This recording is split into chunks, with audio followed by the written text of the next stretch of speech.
ಈ ದಿನ ಪರಶಿವನನ್ನು ಶ್ರದ್ಧಾ ಭಕ್ತಿಯಿಂದ ಪೂಜಿಸಲಾಗುವುದು. ಈ ದಿನ ಮಹಿಳೆಯರು ಉಪವಾಸವನ್ನು ಆಚರಿಸುತ್ತಾರೆ.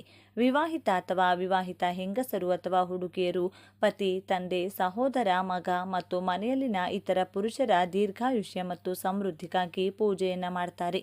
ಈ ದಿನ ಈ ಕಡಲೆಕಾಳು ಮತ್ತು ಹಾಲಿನಿಂದ ಈ ಚಿಕ್ಕ ಕೆಲಸ ಮಾಡಿ ಈ ರೀತಿ ಪೂಜೆ ಮಾಡಿದರೆ ಸರ್ವ ದೇವತೆಗಳ ರಕ್ಷಣೆ ಮನೆಗೆ ಸಿಗುತ್ತದೆ. ಕಷ್ಟಗಳೆಲ್ಲ ಮಂಜಿನಂತೆ ಕರಗಿ ಹೋಗುತ್ತದೆ. ಜೀವನದಲ್ಲಿನ ಎಲ್ಲ ವಿಧವಾದ ಸಮಸ್ಯೆಗಳು ದೂರವಾಗಲು, ಹಣದ ಏಳಿಗೆ, ನೆಮ್ಮದಿಯನ್ನು ಪಡೆಯಲು ಅರಳಿ ಮರಕ್ಕೆ ಪೂಜೆ ಮಾಡಿ ಶುಕ್ರನ ಬಲ ಹೆಚ್ಚಾಗಿ ಧನಾಕರ್ಷಣೆಯಾಗುತ್ತದೆ ಎಂದು ಇವತ್ತಿನ ಈ ವಿಡಿಯೋದಲ್ಲಿ ಸಂಪೂರ್ಣವಾಗಿ ತಿಳಿಸಿಕೊಡ್ತೀವಿ. ಬನ್ನಿ. ಅದಕ್ಕೂ ಮುಂಚೆ ನೀವಿನ್ನು ಚಾನಲ್ಗೆ ಸಬ್ಸ್ಕ್ರೈಬ್ ಆಗಿಲ್ಲ ಅಂದರೆ ಈಗಲೇ ಸಬ್ಸ್ಕ್ರೈಬ್ ಆಗಿ, ಹಾಗೆ ವಿಡಿಯೋಗೆ ಲೈಕ್ ಮಾಡಿ, ವಿಡಿಯೋ ಸ್ಕಿಪ್ ಮಾಡದೆ ಕೊನೆ ತನಕ ನೋಡಿ. ಎಲ್ಲರೂ ಭಕ್ತಿಯಿಂದ ಓಂ ಶ್ರೀ ಮಹಾಲಕ್ಷ್ಮಿ ನಮಃ ಅಂತ ಕಮೆಂಟ್ ಮಾಡಿ. ಇನ್ನು ಈ ದಿನ ಸಂಜೆ ದೇವರ ಮನೆಯಲ್ಲಿ ತುಪ್ಪದಿಂದ ದೀಪ ಹಚ್ಚಿದರೆ ನಿಮ್ಮ ಮನೆಯೆಲ್ಲ ಸುಖ ಸಂತೋಷದಿಂದ ತುಂಬಿ ಹೋಗುತ್ತದೆ, ಅಷ್ಟೈಶ್ವರ್ಯ ಪ್ರಾಪ್ತಿಯಾಗುತ್ತದೆ. ಶಿವನ ದೇವಸ್ಥಾನದಲ್ಲಿ ಅಭಿಷೇಕ ನೋಡಿದರೆ ನಿಮಗಿರುವಂತಹ ಕಷ್ಟಗಳೆಲ್ಲವೂ ಹೊರಟು ಹೋಗುತ್ತದೆ. ಇನ್ನು ಆರ್ಥಿಕ ಸಮಸ್ಯೆ ಇರುವವರು, ಆದಾಯ ಸರಿಯಾಗಿ ಬರದೆ ಕಷ್ಟಪಡುವವರು ಕಡಲೆಕಾಳುಗಳನ್ನು ನೆನೆಸಿ ಅದನ್ನು ಸೂಜಿ ದಾರ ತೆಗೆದುಕೊಂಡು ಪೋಣಿಸಿ ಮಾಲೆಯಂತೆ ತಯಾರಿಸಿ ದತ್ತಾತ್ರೇಯ ಸ್ವಾಮಿಯ ಕೊರಳಿನಲ್ಲಿ ಹಾಕಬೇಕು. ದತ್ತಾತ್ರೇಯ ಸ್ವಾಮಿ ವಿಗ್ರಹ ನಿಮಗೆ ಎಲ್ಲ ಶಿವನ ದೇವಾಲಯಗಳಲ್ಲೂ ಇರುತ್ತದೆ. ಒಂದು ವೇಳೆ ಸಿಗಲಿಲ್ಲ ಅಂದ ಪಕ್ಷದಲ್ಲಿ ಶಿವನ ಕೊರಳಿನಲ್ಲೂ ಕೂಡ ಹಾಕಬಹುದು. ಅಥವಾ ನಿಮ್ಮ ಮನೆಯಲ್ಲೇ ದತ್ತಾತ್ರೇಯ ಸ್ವಾಮಿ ಅಥವಾ ಶಿವನ ಫೋಟೋ ಇದ್ದರೆ ಆ ಫೋಟೋಗೂ ಕೂಡ ಹಾಕಬಹುದು. ನೀವು ಮನೆಯಲ್ಲಿ ಮಾಲೆ ಹಾಕಿದರೆ ಅಮಾವಾಸ್ಯೆ ಮುಗಿದ ಮೇಲೆ ಆ ಮಾಲಿನ ತೆಗೆದು ಯಾವುದಾದರೂ ಮರದ ಮೇಲೋ ಅಥವಾ ಯಾವುದಾದರೂ ಪಕ್ಷಿಗೋ ಅಥವಾ ಹರಿಯುವ ನೀರಿನಲ್ಲೋ ಹಾಕಿಬಿಡಿ. ಈ ರೀತಿ ಮಾಡುವುದರಿಂದ ಅಖಂಡ ಲಕ್ಷ್ಮಿ ಕಟಾಕ್ಷ ಪ್ರಾಪ್ತಿಯಾಗುತ್ತದೆ. ಇನ್ನು ಮಕ್ಕಳು ಹಾಗೂ ಜೀವನದಲ್ಲಿ ಅಭಿವೃದ್ಧಿ ಬಯಸುವವರು ದಕ್ಷಿಣಾಮೂರ್ತಿ ಫೋಟೋ ಮುಂದೆ ಬಿಳಿ ಹೂಗಳನ್ನು ಸಮರ್ಪಿಸಿ ಬಿಳಿ ಬಣ್ಣದ ಕಲ್ಲು ಸಕ್ಕರೆಯನ್ನು ನೈವೇದ್ಯವಾಗಿ ಸಮರ್ಪಿಸಿದರೆ ದಕ್ಷಿಣಾಮೂರ್ತಿಯ ಆಶೀರ್ವಾದದಿಂದ ವಿದ್ಯೆ ಚೆನ್ನಾಗಿ ತಲೆಗೆ ಹತ್ತುತ್ತದೆ. ಟೆಸ್ಟ್ಗಳಲ್ಲಿ, ಎಕ್ಸಾಮ್ಗಳಲ್ಲಿ ಒಳ್ಳೆಯ ಮಾರ್ಕ್ಸ್ ಬರುತ್ತದೆ. ಇಂಟರ್ವ್ಯೂನಲ್ಲೂ ಕೂಡ ಪಾಸ್ ಆಗ್ತೀರಿ, ಒಳ್ಳೆಯ ಕೆಲಸ ಸಿಗುತ್ತದೆ. ಇನ್ನು ಮದುವೆ ಆಗದೆ ಇರುವವರು ಹಾಗೂ ಮದುವೆಯಾಗಿ ಜೀವನದಲ್ಲಿ ಸಂತೋಷ ಇಲ್ಲದಿರುವವರು ಅಕ್ಕಿ ಹಿಟ್ಟಿನಿಂದ ಸ್ವಲ್ಪ ನೀರು ಬೆರೆಸಿ ಅದರಿಂದ 2 ದೀಪ ತಯಾರಿಸಿ ಅದನ್ನು ಲಕ್ಷ್ಮೀದೇವಿ ಫೋಟೋ ಮುಂದೆ ಇಟ್ಟು ದೀಪ ಹಚ್ಚಿ ಇಡೀ ಹಾಗೆ ಕಲ್ಲು ಸಕ್ಕರೆಯನ್ನು ನೈವೇದ್ಯವಾಗಿ ಸಮರ್ಪಿಸಿದರೆ ದೇವಿಯ ಆಶೀರ್ವಾದದಿಂದ ಬೇಗನೆ ನಿಮ್ಮ ಜಾತಕದಲ್ಲಿರುವಂಥ ದೋಷಗಳು, ವಿಘ್ನಗಳು ನಿವಾರಣೆಯಾಗಿ ಒಳ್ಳೆಯ ಸಂಬಂಧ ಕೂಡಿ ಬರುತ್ತದೆ. ಹಾಗೆ ನಿಮ್ಮ ಮದುವೆ ಜೀವನದಲ್ಲಿರುವಂಥ ಮನಸ್ತಾಪಗಳು, ಕಷ್ಟಗಳು, ಸಮಸ್ಯೆಗಳು ಕೂಡ ದೂರವಾಗುತ್ತದೆ. ಅಮಾವಾಸ್ಯೆ ನಂತರ ಈ ದೀಪವನ್ನು ಯಾವುದಾದರೂ ಹರಿಯುವ ನೀರಿನಲ್ಲಿ ಹಾಕಬಹುದು. ಅಥವಾ ನಿಮ್ಮ ಮನೆಯಲ್ಲೇ ಒಂದು ಬಟ್ಟಲಿನಲ್ಲಿ ನೀರು ತಗೊಂಡು ಅದರಲ್ಲಿ ಈ ದೀಪವನ್ನು ಹಾಕಿ ಮಿಕ್ಸ್ ಮಾಡಿ ಆ ನೀರನ್ನು ನಿಮ್ಮ ಮನೆಯಲ್ಲ ಇರುವಂಥ ಗಿಡಗಳಿಗೂ ಕೂಡ ಹಾಕಬಹುದು. ಈ ಅಮಾವಾಸ್ಯೆ ದಿನದಂದು ಪರಮೇಶ್ವರನ ಧ್ಯಾನದಲ್ಲಿ ಲೀನವಾಗಿರುತ್ತಾರೆ. ಪರಮೇಶ್ವರನ ಜಟಾಜೂಟದಲ್ಲಿ ಒಂದು ಅದ್ಭುತವಾದಂತಹ ಶಕ್ತಿ ಇರುತ್ತದೆ. ಒಂದು ವೇಳೆ ಪರಮೇಶ್ವರ ಧ್ಯಾನ ಮಾಡುತ್ತಿರುವಂತಹ ಫೋಟೋ ನಿಮ್ಮ ಮನೆಯಲ್ಲಿದ್ದರೆ ಆ ಫೋಟೋ ಮುಂದೆ ಬಿಳಿ ಬಣ್ಣದ ಹೂಗಳನ್ನು ಇಟ್ಟು ಪೂಜೆ ಮಾಡಿ ನೈವೇದ್ಯವಾಗಿ 2 ಬಾಳೆಹಣ್ಣುಗಳನ್ನು ಸಮರ್ಪಿಸಿ. ಇಲ್ಲದಿದ್ದರೆ ಮೊಬೈಲ್ನಲ್ಲೋ ಅಥವಾ ಕಂಪ್ಯೂಟರ್ನಲ್ಲೋ ಫೋಟೋ ತಗೊಂಡು ಅದನ್ನೇ ಪ್ರಿಂಟೌಟ್ ತಗೊಂಡು ಅದನ್ನು ಕೂಡ ನೀವು ದೇವರ ಮನೆಯಲ್ಲಿಟ್ಟು ಪೂಜೆ ಮಾಡಬಹುದು. ಈ ರೀತಿ ಬಿಳಿ ಹೂಗಳನ್ನು ಧ್ಯಾನದಲ್ಲಿರುವಂಥ ಶಿವನಿಗೆ ಸಮರ್ಪಿಸೋದ್ರಿಂದ ಆ ಹೂಗಳು ಶಿವನ ಪಾದಕ್ಕೆ ಸೇರ್ತವೆ ಎಂದು ಹೇಳುತ್ತಾರೆ. 1 ವರ್ಷದ ಕಾಲ ಶಿವನ ಅನುಗ್ರಹ ಕೂಡ ಸಿಗುತ್ತದೆಯಂತೆ. ಹೊಸದಾಗಿ ಶಿವ ಧ್ಯಾನದಲ್ಲಿರುವಂಥ ಫೋಟೋ ನಿಮ್ಮ ಮನೆಗೆ ತಂದು ಮನೆಯಲ್ಲೇ ಇಟ್ಕೊಳ್ಳೋದ್ರಿಂದ ನಿಮಗಿರುವಂಥ ಎಲ್ಲ ಕಷ್ಟಗಳು, ಸಮಸ್ಯೆಗಳು, ದರಿದ್ರ ಬಾಧೆಗಳು ಎಲ್ಲವೂ ಕೂಡ ಹೊರಟು ಹೋಗುತ್ತದೆ. ವರ್ಷವಿಡೀ ಒಳ್ಳೆಯ ಲಾಭವನ್ನು ನೋಡುತ್ತೀರಿ. ಈ ದಿನ 1 ಗ್ಲಾಸ್ ಹಾಲನ್ನು ಒಂದು ಬೆಳ್ಳಿ ಪಾತ್ರೆ ಇಲ್ಲ ಅಂದರೆ ಸ್ಟೀಲ್ ಬಟ್ಟಲಿಗೆ ಹಾಕ್ಕೊಂಡು ಅದರಲ್ಲಿ ಸ್ವಲ್ಪ ಬೆಲ್ಲ ಬೆರೆಸಿ 5ರಿಂದ 6 ಏಲಕ್ಕಿಗಳನ್ನು ಕುಟ್ಟಿ ಪುಡಿ ಮಾಡಿ ಅದರಲ್ಲಿ ಮಿಕ್ಸ್ ಮಾಡಿಕೊಂಡು ಆ ಪಾತ್ರೆಯನ್ನು ದೇವರ ಮುಂದೆ ಇಟ್ಟು ಓಂ ಕ್ಲೀಂ ಲಂ ಶ್ರೀ ಸಾಯಿ ಸುಖಪ್ರದಾಯಿನಿ ನಮಃ ಈ ಮಂತ್ರವನ್ನು 3 ಸಲ ಜಪ ಮಾಡಿ ಆ ಹಾಲನ್ನು ಕುಡಿಯಬೇಕು. ಈ ರೀತಿ ಮಾಡಿದರೆ ಅದ್ಭುತವಾದಂತಹ ಶಕ್ತಿ ನಿಮ್ಮ ದೇಹದೊಳಗೆ ಪ್ರವೇಶಿಸುತ್ತಾ ನೀವು ಆರೋಗ್ಯವಾಗಿ ಬದುಕುತ್ತೀರಿ. ಈ ದಿನ ಒಂದು ಮಣ್ಣಿನ ಮಡಿಕೆಯಲ್ಲಿ ನೀರು ತಗೊಂಡು ಅರಳಿ ಮರಕ್ಕೆ ಸಮರ್ಪಿಸಿದರೆ ಲಕ್ಷ್ಮೀ ದೇವಿಯ ಅನುಗ್ರಹ ಸಿಗುತ್ತದೆ. ಸಂಜೆ ದಂಪತಿಗಳಿಬ್ಬರು ಆಗಲೇ ಹೇಳಿದ ಪ್ರಕಾರ ಹಾಲು, ಬೆಲ್ಲ, ಏಲಕ್ಕಿ ಬೆರೆಸಿ ತಯಾರಿಸಿದಂಥ ಹಾಲನ್ನು ಸಾಯಿಬಾಬಾ ಮುಂದೆ ಇಟ್ಟು ಪೂಜೆ ಮಾಡಿ ಆ ಹಾಲನ್ನು ಗಂಡ ಹೆಂಡತಿ ಇಬ್ಬರು ಹಂಚಿಕೊಂಡು ಕುಡಿಯೋ ಮುರಿಯೋದ್ರಿಂದ ನಿಮ್ಮ ದಾಂಪತ್ಯದಲ್ಲಿ ಯಾವುದಾದರೂ ಸಮಸ್ಯೆಗಳು, ದೋಷಗಳು, ಮನಸ್ತಾಪಗಳು ಅಥವಾ ನಿಮ್ಮ ದಾಂಪತ್ಯದ ಮೇಲೆ ಯಾರಾದರೂ ಕೆಟ್ಟ ಕಣ್ಣು ಬಿದ್ದಿದ್ರೆ ಅದೆಲ್ಲವೂ ಕೂಡ ಸುಟ್ಟು ಬೂದಿಯಾಗುತ್ತದೆ. ಇನ್ನು ಸಂಜೆ ತುಳಸಿ ಗಿಡದ ಮುಂದೆ ಹಸು ತುಪ್ಪದಿಂದ ದೀಪ ಹಚ್ಚಿದರೆ ನಿಮ್ಮ ಅದೃಷ್ಟ ಬದಲಾಗುತ್ತದೆ. ಇನ್ನು ಈ ದಿನದಂದು ದಾನ ಮಾಡುವುದು ತುಂಬ ಶ್ರೇಷ್ಠ ಅಂತ ಹೇಳ್ತಾರೆ. ಮನೆ ಮುಂದೆ ಯಾರೇ ಬಂದರೂ ಕೂಡ ಅವರನ್ನು ಬರಿಗೈನಿನಲ್ಲಿ ಕಳಿಸಬಾರದು ಅಂತ ಹೇಳ್ತಾರೆ. ಈ ದಿನ ಬಡವರು ಅಥವಾ ಸಹಾಯದ ಅಗತ್ಯ ಇರುವವರಿಗೆ ದಾನ ಮಾಡೋದ್ರಿಂದ ನಿಮಗೆ ಸಾಮಾನ್ಯ ದಿನಗಳಿಗಿಂತಲೂ ದುಪ್ಪಟ್ಟು ಫಲ ಸಿಗುತ್ತದೆ. ಹಾಗಾಗಿ ನಿಮ್ಮ ಮನೆಗೆ ಯಾರೇ ಬಂದರೂ ಏನೋ ಒಂದು ಅವರಿಗೆ ಕೊಟ್ಟು ಕಳಿಸಿ. ಅಂದರೆ ಒಂದು ಹಣ್ಣು ಅಥವಾ ಮಕ್ಕಳಿಗೆ ಚಾಕ್ಲೇಟ್, ಬಿಸ್ಕೆಟ್, ಸಾಧ್ಯ ಆದರೆ ಮಹಿಳೆಯರಿಗೆ ತಾಂಬೂಲ, ಹೀಗೆ ಏನೋ ಒಂದನ್ನು ಕೊಟ್ಟು ಕಳಿಸಿ. ಬರಿಗೈನಲ್ಲಿ ಕಳಿಸೋಕೆ ಹೋಗಬೇಡಿ. ಇನ್ನು ಅಪ್ಪಿತಪ್ಪಿಯು ವಯಸ್ಸಾದವರನ್ನ ಮತ್ತು ಮಹಿಳೆಯರನ್ನ ಅವಮಾನಿಸಬಾರದು.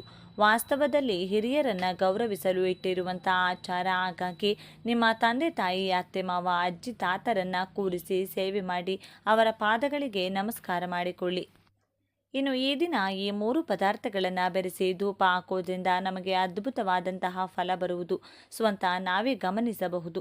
ಹಾಗೆ ನಮಗಿರುವಂತಹ ದರಿದ್ರ, ಕಷ್ಟಗಳು ಎಲ್ಲವೂ ಹೋಗಿ ಲಕ್ಷ್ಮೀದೇವಿಯ ಆಶೀರ್ವಾದ ಕೂಡ ಪಡೆದುಕೊಳ್ಳಬಹುದು. ಹಾಗಾಗಿ ಈ ಶಕ್ತಿಯುತವಾದ ದಿನದಂದು ಈ ಅದ್ಭುತವಾದ ಧೂಪವನ್ನು ನಿಮ್ಮ ಮನೆಯಲ್ಲಿ ತಪ್ಪದೆ ಹಾಕಿ. ಈ ಧೂಪ ಹಾಕಿದ ಮೇಲೆ ನಿಮಗೆ ಬರುವಂತಹ ಫಲವನ್ನು ನೀವೇ ನೋಡಿ ಆಶ್ಚರ್ಯವನ್ನ ಪಡ್ತೀರಾ. ಹಾಗೆ ನಿಮ್ಮ ಮನೆಯಲ್ಲಿ ಇನ್ಮುಂದೆ ಹಣದ ಸಮಸ್ಯೆ ಕೂಡ ಇರುವುದಿಲ್ಲ. ದೃಷ್ಟಿದೋಷಗಳು, ದೊಡ್ಡ ದೊಡ್ಡ ಸಮಸ್ಯೆಗಳು ಹಾಗೂ ನಮ್ಮನ್ನು ದ್ವೇಷಿಸುವವರು ನಮ್ಮ ಮೇಲೆ ಮಾಡುವಂಥ ಕೆಟ್ಟ ಪ್ರಯೋಗಗಳನ್ನು ಕೂಡ ನಾವು ಅಮಾವಾಸ್ಯೆ ದಿನ ನಿವಾರಿಸಿಕೊಳ್ಳಬಹುದು.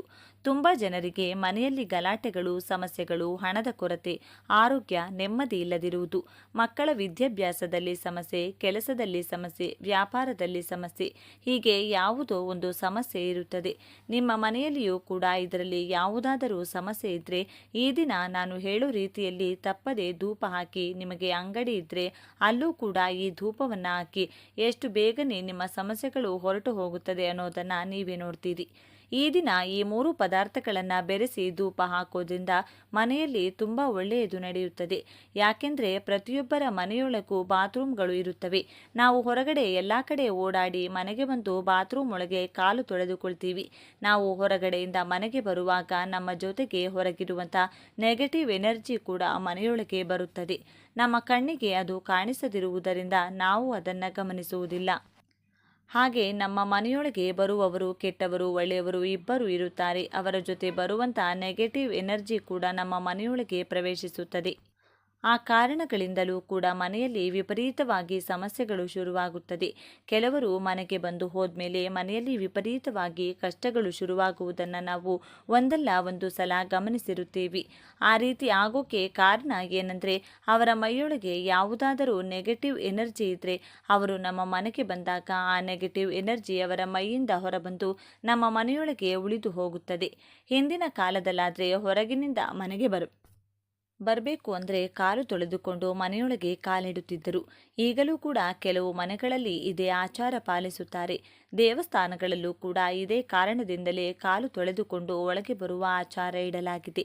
ಆದರೆ ಈಗ ಆ ರೀತಿ ಮಾಡಬೇಕು ಅಂದರೆ ನಮಗೆ ಸ್ವಂತ ಮನೆ ಇರಬೇಕು. ಮನೆ ಹೊರಗಡೆ ಕಾಲು ತೊಳೆದುಕೊಳ್ಳಲು ಜಾಗ ಇರಬೇಕು ಅಥವಾ ಬಾತ್ರೂಮ್ ಇರಬೇಕು. ಇತ್ತೀಚೆಗೆ ಯಾರ ಮನೆ ಹೊರಗೆ ತಾನೇ ಅದರ ವ್ಯವಸ್ಥೆ ಮಾಡಿರುತ್ತಾರೆ. ಎಲ್ಲರ ಮನೆಯಲ್ಲೂ ಬಾತ್ರೂಮ್ಗಳು ಹಾಲಲ್ಲಿ ಅಥವಾ ಬೆಡ್ರೂಮ್ ಒಳಗಡೆ ಕಟ್ಟಿರುತ್ತಾರೆ. ಕೆಲವರ ಮನೆಗಳಲ್ಲಿ ಕಿಚನ್ ಒಳಗಿರುತ್ತದೆ. ಹಾಗಾಗಿ ಇರೋ ದರಿದ್ರ ಎಲ್ಲ ನಮ್ಮ ಮನೆಯಲ್ಲಿ ನಾವು ಬಂದೋಬಸ್ತಾಗಿ ಕಾಪಾಡಿಕೊಳ್ತಾ ಇರ್ತೀವಿ. ಹಾಗಾಗಿ ಆಗಾಗ ಮನೆಯಲ್ಲಿ ಸಾಂಬ್ರಾಣಿ ಹಾಕೋದು, ಪ್ರತಿದಿನ ಅಗರಬತ್ತಿ ಹಾಗೂ ಧೂಪ ಹಚ್ಚೋದು, ಗಂಟೆ ಹೊಡೆಯೋದು, ಶಂಕು ಊದೋದು ಇದೆಲ್ಲವೂ ಎಲ್ಲ ಕೂಡ ಮಾಡ್ತಾ ಇರಬೇಕು. ಬಾತ್ರೂಮಿಂದ ಹೊರಗೆ ಬರುವಾಗ ಕಾಲು ತೊಳೆದುಕೊಂಡು ಬರಬೇಕು. ಇದನ್ನು ಮಕ್ಕಳಿಗೂ ಕೂಡ ಅಭ್ಯಾಸ ಮಾಡಿಸಬೇಕು. ಪ್ರತಿದಿನ ಮನೆಗೆ ಹೊರಗಿನಿಂದ ಒಳಗೆ ಬರುವಾಗ ಕಾಲು ತೊಳೆಯಲು ಸಾಧ್ಯವಾಗಲಿಲ್ಲ ಅಂದರೂ ಕೂಡ ಯಾವುದಾದರೂ ಸಾವಿಗೆ ಹೋದಾಗ ಅಥವಾ ಸ್ಮಶಾನಕ್ಕೆ ಹೋದ ಸಂದರ್ಭದಲ್ಲಿ ಯಾವುದಾದರೂ ಪಾತ್ರೆಯ ಒಳಗೆ ಕಾಲಿಟ್ಟು ಮನೆ ಹೊರಗಡೆಯೇ ಕಾಲು ತೊಳೆದುಕೊಂಡು ಮನೆಯೊಳಗೆ ಹೋಗೋಕೆ ಪ್ರಯತ್ನ ಪಡಿ. ಅಥವಾ ನೀವು ಮನೆಯೊಳಗೆ ಬಂದರೂ ಕೂಡ ಸ್ನಾನ ಮಾಡಿದ ಮೇಲೆ ಮನೆಯೆಲ್ಲ ಗಂಗಾ ಜಲ ಚೆಲ್ಲಿ ಮನೆಯನ್ನು ಗುಡಿಸಿ ಒರೆಸಿಕೊಳ್ಳಿ. ಅಥವಾ ಒಂದು ವಾಟರ್ ಬಾಟಲ್ ತಗೊಂಡು ಮನೆ ಹತ್ತಿರದಲ್ಲಿ ಎಲ್ಲಾದರೂ ಜಾಗ ಇದ್ದರೆ ಅಲ್ಲೇ ಕಾಲು ತೊಳೆದುಕೊಂಡು ಮತ್ತೆ ಮನೆಗೆ ಹೋಗಿ.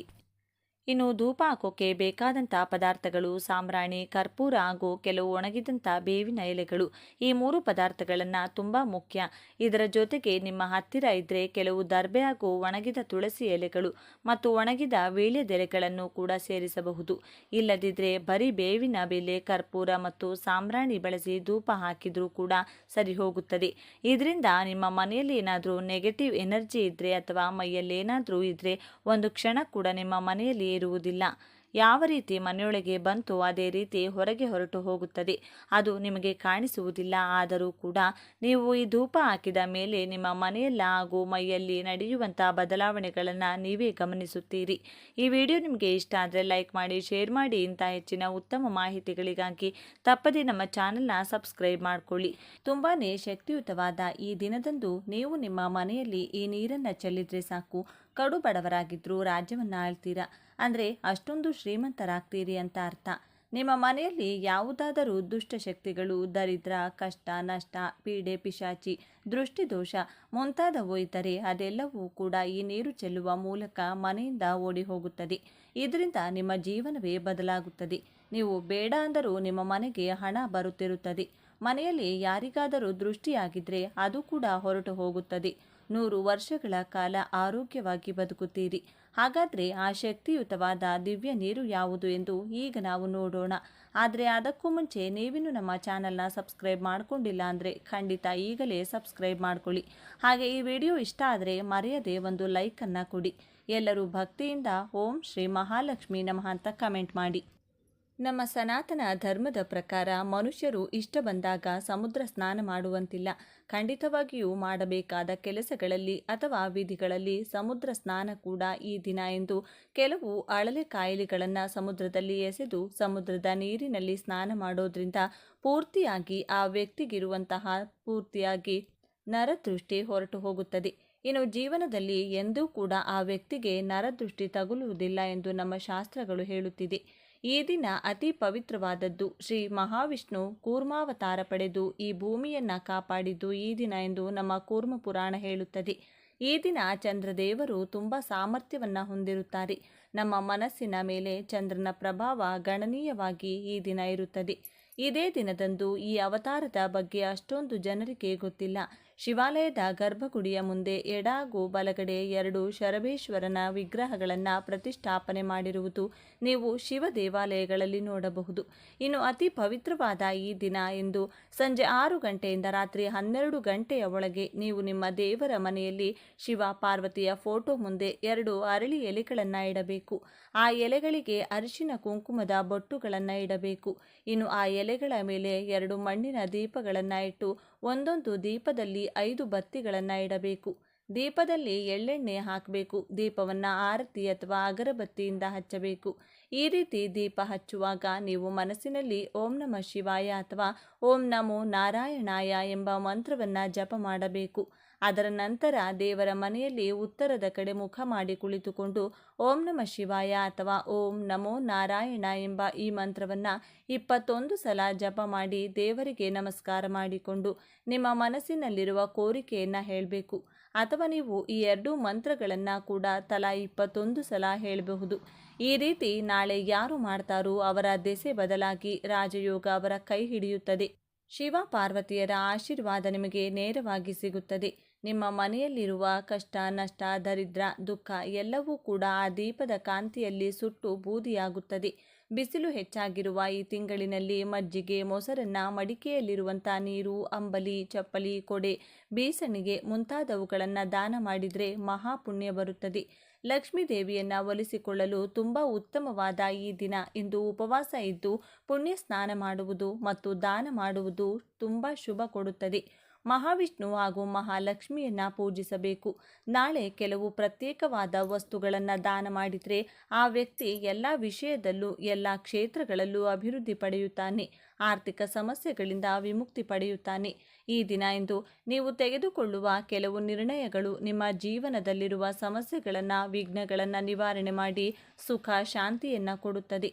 ಆರ್ಥಿಕ ಸಮಸ್ಯೆಗಳು ನಿವಾರಣೆಯಾಗಲು ಈ ದಿನ ಲಕ್ಷ್ಮೀ ದೇವಿಗೆ ಅರಿಶಿನ ಕೊಂಬುಗಳನ್ನು ಸಮರ್ಪಿಸಬೇಕು. ಪೂಜೆಯ ನಂತರ ಇವುಗಳನ್ನು ಕೆಂಪು ಬಟ್ಟೆಯಲ್ಲಿ ಸುತ್ತಿ ಭದ್ರವಾಗಿಟ್ಟುಕೊಳ್ಳಬೇಕು. ಇದು ನಿಮ್ಮ ಆರ್ಥಿಕ ಸಮಸ್ಯೆಯನ್ನು ನಿವಾರಣೆ ಮಾಡುತ್ತದೆ. 1 ವರ್ಷದ ನಂತರ ಮತ್ತೆ ಬರುವ ಈ ದಿನ ಇದನ್ನು ಬದಲಾಯಿಸಿ ಹಳೆಯದನ್ನು ಹರಿಯುವ ನೀರಿನಲ್ಲೆಸೆಯಬೇಕು.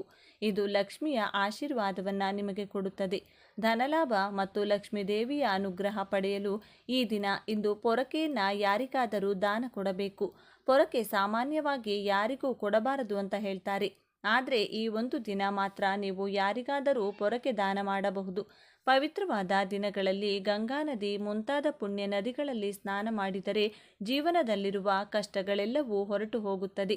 ಗಂಗಾ ನದಿಯಲ್ಲಿ ಅಥವಾ ಪುಣ್ಯ ನದಿಗಳಲ್ಲಿ ಸ್ನಾನ ಮಾಡಲು ಸಾಧ್ಯವಾಗದವರು ಮನೆಯಲ್ಲಿ ಸ್ನಾನ ಮಾಡುವ ನೀರಿನಲ್ಲಿ ಸ್ವಲ್ಪ ಗೋಮೂತ್ರ ಅಥವಾ ಗಂಗಾ ಜಲ ಬೆರೆಸಿಕೊಂಡು ಕೂಡ ಸ್ನಾನ ಮಾಡಬಹುದು. ಕುಡಿಯುವ ನೀರು ಯಾರಿಗಾದರೂ ದಾನವಾಗಿ ಕೊಟ್ಟರೆ ಪಿತೃದೋಷಗಳಿಂದ ವಿಮುಕ್ತಿ ಪಡೆಯಬಹುದು. ನೀವು ಎಷ್ಟು ಕಷ್ಟಪಟ್ಟು ದುಡಿದರೂ ಫಲ ಸಿಗುತ್ತಿಲ್ಲ ಅಂತಿದ್ರೆ ಈ ದಿನ ಕಪ್ಪು ಎಳ್ಳನ್ನು ಅಥವಾ ಕಪ್ಪು ಎಳ್ಳಿನಿಂದ ತಯಾರಿಸಿದ ಯಾವುದಾದರೂ ಪದಾರ್ಥವನ್ನು ದಾನವಾಗಿ ಕೊಡಬೇಕು. ಚಂದ್ರನನ್ನು ಪೂಜಿಸಿದರೆ ಚಂದ್ರ ದೋಷದಿಂದ ಹೊರಬರಬಹುದು. ಮಾನಸಿಕ ಪ್ರಶಾಂತತೆ ಸಿಗುತ್ತದೆ. ಕೆಲಸಗಳಲ್ಲಿ ವಿಘ್ನಗಳು ಬರುವುದಿಲ್ಲ. ನೀವೇನಾದರೂ ಇವತ್ತು ದಾನ ಮಾಡಬೇಕು ಅಂದ್ಕೊಂಡ್ರೆ ಪೂಜೆಯ ನಂತರ ಮಾತ್ರ ಮಾಡಬೇಕು. ಪೂಜೆಗೂ ಮೊದಲು ಮಾಡಬೇಡಿ. ಪಿತೃದೋಷ ಹೆಚ್ಚಾಗಿದೆ ಎಂದು ಬಾಧೆ ಪಡುವವರು ಕಪ್ಪು ಎಳ್ಳು ಬೆರೆಸಿದಂಥ ನೀರನ್ನು ಅರಳಿ ಮರಕ್ಕೆ ಹಾಕಬೇಕು. ಶನಿದೋಷದಿಂದ ಬಾಧೆ ಪಡುವವರು ಅರಳಿ ಮರವನ್ನು ಪೂಜೆ ಮಾಡಬೇಕು. ಅರಳಿ ಮರಕ್ಕೆ ಹಾಲು ಮತ್ತು ನೀರನ್ನು ಸಮರ್ಪಿಸಿದರೆ ನೀವು ಮಾಡುವ ಪ್ರತಿ ಕೆಲಸದಲ್ಲೂ ಗೆಲುವು ಸಿಗುತ್ತದೆ. ಸೂರ್ಯೋದಯಕ್ಕೂ ಮುಂಚೆ ಎದ್ದು ಯಾರು ಸ್ನಾನ ಮಾಡ್ತಾರೋ ಅವರಿಗೆ ಉತ್ತಮ ಜೀವನ ಪ್ರಾಪ್ತಿಯಾಗುತ್ತದೆ. ಸೂರ್ಯೋದಯಕ್ಕೂ ಮುಂಚೆ ಎದ್ದು ಸ್ನಾನ ಮಾಡಿ ಅರಳಿ ಮರಕ್ಕೆ ಒಂದು ದೊಡ್ಡ ಚೊಂಬಿನ ತುಂಬ ನೀರನ್ನು ಸಮರ್ಪಿಸಿ ಪ್ರದಕ್ಷಿಣೆ ಮಾಡಿದರೆ ನಿಮ್ಮ ಪೂರ್ವಿಕರೆಲ್ಲರೂ ಸಂತೋಷಿಸಿ ನಿಮ್ಮನ್ನು ಆಶೀರ್ವದಿಸುತ್ತಾರೆ. ಇನ್ನು ಅತಿ ಪವಿತ್ರವಾದ ಈ ದಿನ ಇಂದು ನೀವು ನೆಲ್ಲಿಕಾಯಿ ಗಿಡವನ್ನಾಗಲಿ ಅಥವಾ ಬೇವಿನ ಮರವನ್ನಾಗಲಿ ಮುಟ್ಟಿದರೆ ಸಾಕು, ಜನ್ಮಾಂತರದ ಪಾಪಗಳೆಲ್ಲವೂ ವಿಮುಕ್ತಿಯಾಗುತ್ತವೆ.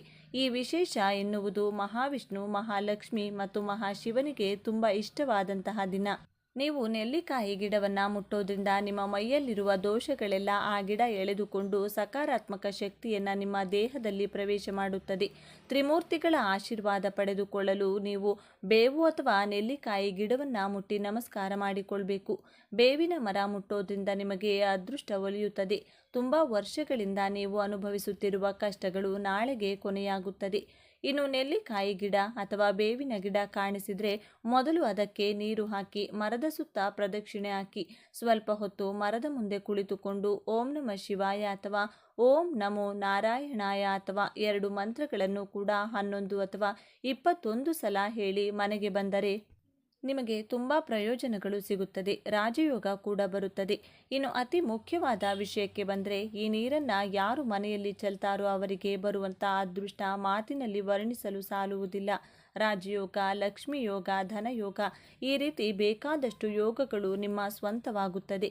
ಈ ನೀರನ್ನು ಸಂಜೆ 6 ಗಂಟೆಯಿಂದ ರಾತ್ರಿ 12 ಗಂಟೆ ಮಧ್ಯದಲ್ಲಿ ಚೆಲ್ಲಬೇಕು. ಇನ್ನು ಈ ನೀರು ತಯಾರಿಸಲು ತಾಮ್ರದ ಪಾತ್ರೆ ಅಥವಾ ಬೆಳ್ಳಿ ಪಾತ್ರೆ ಉಪಯೋಗಿಸಬೇಕು. ಪಾತ್ರೆಯಲ್ಲಿ ಬೇಕಾದಷ್ಟು ನೀರನ್ನು ತೆಗೆದುಕೊಂಡು ಸ್ವಲ್ಪ ಅರಿಶಿನ, ಸ್ವಲ್ಪ ಗಂಗಾಜಲ, ಒಂದು ಕರ್ಪೂರದ ಬಿಲ್ಲೆ ಕುಟ್ಟಿ ಹಾಕಿ ಸ್ವಲ್ಪ ಬೇವಿನ ಎಲೆ ಹಾಗೂ ತುಳಸಿ ಎಲೆ ಕುಟ್ಟಿ ಮಾಡಿದಂಥ ಪೇಸ್ಟ್ ಇವಿಷ್ಟನ್ನು ನೀರಿನಲ್ಲಿ ಚೆನ್ನಾಗಿ ಬೆರೆಸಿಕೊಳ್ಳಬೇಕು. ಬಳಿಕ ಆ ನೀರನ್ನು ಬೇವಿನ ಎಲೆಗಳ ಸಹಾಯದಿಂದ ಮನೆಯಲ್ಲಿ ಪ್ರತಿ ಜಾಗದಲ್ಲೂ ಯಾವ ಮೂಲೆ ಕೂಡ ಬಿಡದಂತೆ ಎಲ್ಲ ಕಡೆ ಚಿಮುಕಿಸುತ್ತಾ ಬನ್ನಿ. ನೆಲದ ಮೇಲೆ ಕಬೋರ್ಡ್ಗಳ ಒಳಗೆ, ಬಾತ್ರೂಮ್ ಒಳಗೆ, ಮನೆಯಲ್ಲಿ ಸೈಕಲ್, ಬೈಕ್, ಕಾರು ಮುಂತಾದ ವಾಹನಗಳಿದ್ರೆ ಅದರ ಮೇಲೆ ಮತ್ತು ಗೋಡೆಗಳ ಮೇಲೂ ಕೂಡ ಚಿಮುಕಿಸಬೇಕು. ಕೊನೆಯಲ್ಲಿ ಉಳಿದ ನೀರನ್ನು ಬಾಗಿಲ ಹೊರಗಡೆ ನಿಂತುಕೊಂಡು ಮನೆಗೆ ದೃಷ್ಟಿ ತೆಗೆದು ಆ ನೀರನ್ನು ನಿಮ್ಮ ಹೊಸಿಲಿನ ಮೇಲೆ ಚೆಲ್ಲಬೇಕು. ಹೊಸಿಲು ಇರದಿದ್ದರೆ ಮನೆ ಮುಂದೆ ಚೆಲ್ಲಿದರೂ ಸರಿ ಹೋಗುತ್ತದೆ. ಈ ಪರಿಹಾರವನ್ನು ನೀವು ಪೂಜೆಯ ನಂತರ ಮಾತ್ರ ಮಾಡಬೇಕು. ರಾತ್ರಿ 12 ಗಂಟೆಯ ಒಳಗಡೆ ಮಾಡಬೇಕು. ನೀವು ಈ ನೀರನ್ನು ದೇವರ ಮನೆಯಲ್ಲಿಟ್ಟು ಮೊದಲು ಪೂಜೆ ಮಾಡಿ ಪೂಜೆ ಮುಗಿದ ಮೇಲೆ ಆ ನೀರಿನಿಂದ ನಾನು ಹೇಳಿದಂತೆ ಮಾಡಬೇಕು. ಈ ರೀತಿ ಮಾಡಿದರೆ ನಿಮ್ಮ ಮನೆಯ ಯಾವ ಮೂಲೆಯಲ್ಲೂ ಕೂಡ ನಕಾರಾತ್ಮಕ ಶಕ್ತಿಯಾಗಲಿ, ದರಿದ್ರ ದೇವತೆಯಾಗಲಿ, ನರದೃಷ್ಟಿ, ಕಣ್ಣು ದೃಷ್ಟಿ ದೋಷಗಳು ಯಾವುದೂ ಕೂಡ ಇರುವುದಿಲ್ಲ. ಎಲ್ಲ ದರಿದ್ರ ಮನೆಯಿಂದ ಹೊರಗೆ ಹೋದರೆ ದೇವತೆಗಳು ಮನೆಯಲ್ಲಿ ಸಂತೋಷವಾಗಿ ಕಾಲಿಡುತ್ತಾರೆ. ಈ ದಿನ ತಪ್ಪದೇ ಮನೆ ಬಾಗಿಲಿನ ಮುಂದೆ 2 ದೀಪಗಳನ್ನು ಹಚ್ಚಿಡಿ. ನಾವು ಈ ಪರಿಹಾರ ಮಾಡ್ತಿರೋದ್ರಿಂದ ಮಹಾಲಕ್ಷ್ಮಿ ನಿಮ್ಮ ಮನೆಗೆ ಕಾಲಿಡುತ್ತಾಳೆ. ಒಮ್ಮೆ ಮಹಾಲಕ್ಷ್ಮಿ ಮನೆಗೆ ಬಂದರೆ ಇನ್ನು ನಿಮ್ಮ ಕುಟುಂಬದಲ್ಲಿ ಯಾವ ಕಷ್ಟ ನಷ್ಟ, ದರಿದ್ರ, ದುಃಖ, ಅನಾರೋಗ್ಯ ಇರುವುದಿಲ್ಲ. ಜೀವನದಲ್ಲಿ ಬರೀ ಸುಖ ಮಾತ್ರ ಮನೆ ಮಾಡಿಕೊಳ್ಳುತ್ತದೆ. ನೋಡಿದ್ರಲ್ಲ ಸ್ನೇಹಿತರೆ, ಸಿಂಪಲ್ ಆಗಿ ಮಾಡುವಂತಹ ಈ ಪರಿಹಾರವನ್ನು ತಪ್ಪದೆ ಎಲ್ಲ ಗೃಹಿಣಿಯರು ಕೂಡ ಮನೆಯಲ್ಲಿ ಮಾಡಿಕೊಂಡು ಇದರ ಉಪಯೋಗವನ್ನು ಪಡೆದುಕೊಳ್ಳಿ. ಈ ವಿಡಿಯೋ ನಿಮಗೆ ಇಷ್ಟ ಆದರೆ ಲೈಕ್ ಮಾಡಿ, ಶೇರ್ ಮಾಡಿ. ಇಂಥ ಹೆಚ್ಚಿನ ಉತ್ತಮ ಮಾಹಿತಿಗಳಿಗಾಗಿ ತಪ್ಪದೆ ನಮ್ಮ ಚಾನಲ್ನ ಸಬ್ಸ್ಕ್ರೈಬ್ ಮಾಡಿಕೊಳ್ಳಿ. ನಾಳೆ ಮತ್ತೊಂದು ವಿಡಿಯೋದೊಂದಿಗೆ ಪುನಃ ಭೇಟಿಯಾಗೋಣ. ಧನ್ಯವಾದ.